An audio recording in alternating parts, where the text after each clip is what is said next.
O iluminismo é um movimento e sistema de valores surgido na Europa no século XVII e que ganha mais tração na França no século XVIII, o chamado século das luzes.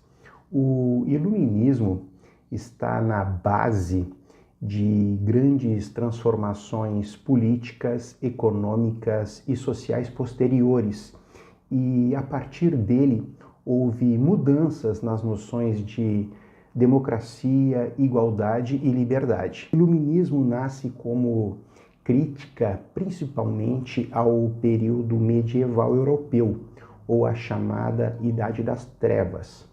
Então, luzes, ilustração, ideias luminosas ou o esclarecimento eram algumas metáforas utilizadas pelos filósofos para descrever o seu programa, não formado de ideias fixas, mas de uma atitude no que diz respeito ao conhecimento, recusando as explicações tradicionais e os dogmas religiosos. Tudo que era tido por verdadeiro no passado agora deveria ser questionado e examinado.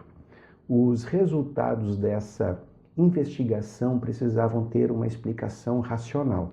Apesar da França ter sido o centro irradiador do iluminismo no século XVIII, as primeiras manifestações do movimento foram presenciadas no século anterior, nos Países Baixos ou Holanda. Lá havia nesse período um clima de efervescência cultural que permitia a publicação de livros e jornais que criticavam a Igreja Católica e os regimes absolutistas. Lá reinava uma atmosfera de ideias originais. Viveram lá filósofos como John Locke, que falava, por exemplo, na separação de Estado e Igreja, e René Descartes, que defendia que as pessoas deveriam duvidar de todas as afirmações que lhes são feitas. As ideias desses dois filósofos e também de Isaac Newton, que demonstraram que os mistérios da natureza poderiam ser revelados pelo conhecimento racional, foram determinantes para a eclosão do iluminismo no século XVIII. Os principais iluministas foram Voltaire, que condenava o fanatismo religioso, Jean-Jacques Rousseau, que afirmava que o governante era um simples funcionário do povo, que é o verdadeiro soberano, Montesquieu, que criticava todo o poder do Estado na mão de uma só pessoa, e ainda John Locke, Denis Diderot, Alan Smith e Immanuel Kant, entre outros.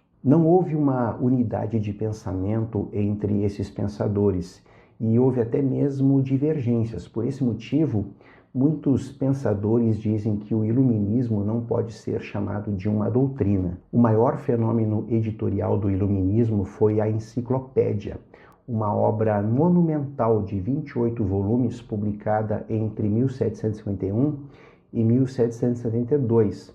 Essa obra, organizada por Denis Diderot, D'Alembert e mais de 100 outros colaboradores, buscava reunir todo o conhecimento da época e foi fundamental para disseminar as ideias iluministas. A publicação dessa obra permitiu ao grande público acesso a um amplo conjunto de conhecimentos que antes era restrito a pequenos círculos de intelectuais. A enciclopédia tinha no método e não no conteúdo das ideias o seu cerne.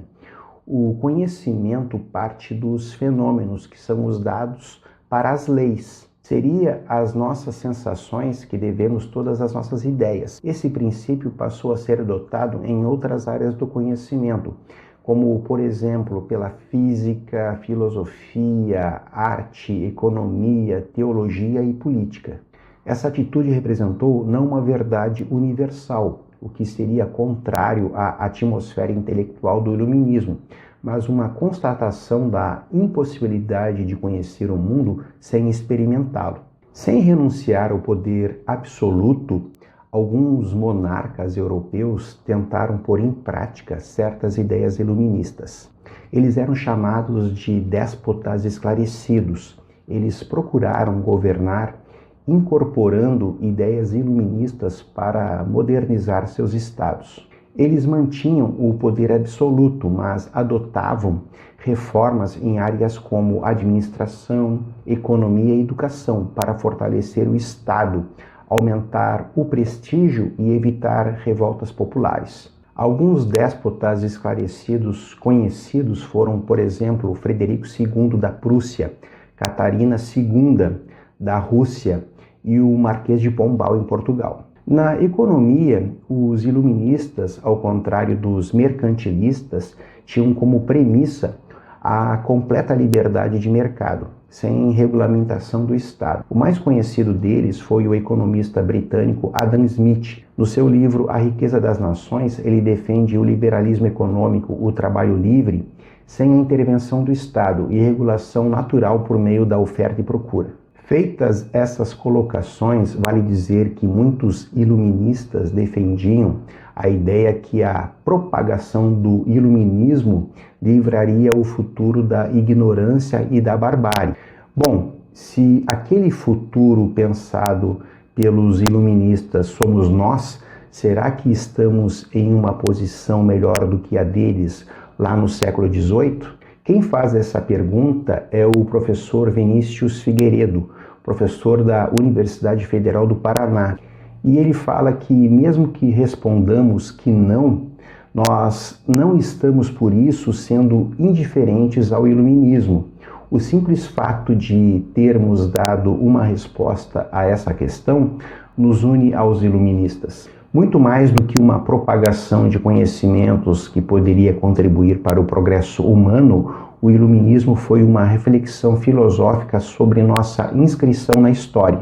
O que dá sentido à ideia do esclarecimento, segundo o professor, é tomar o tempo histórico como um problema prático e moral, como uma questão que engaja o pensamento à ação, mesmo quando não faltam motivos para crer que vivemos em tempos difíceis e sombrios. Citando um texto famoso de Kant chamado de Resposta à Questão, o que é o esclarecimento, que fala que o esclarecimento é a saída do homem da menoridade pela qual ele é o próprio culpado e que esclarecer-se é emancipar-se, o professor vai dizer que a ideia mais importante desse texto é de que a conquista da autonomia vai depender da relação que estabelecermos com o presente. O esclarecimento não é uma utopia, mas uma perspectiva de reflexão e transformação do presente através do pensamento crítico. Segue o professor dizendo que Karl Marx viu na igualdade política iluminista celebrada na Revolução Francesa a expressão ideológica burguesa, que favorecia apenas uma minoria.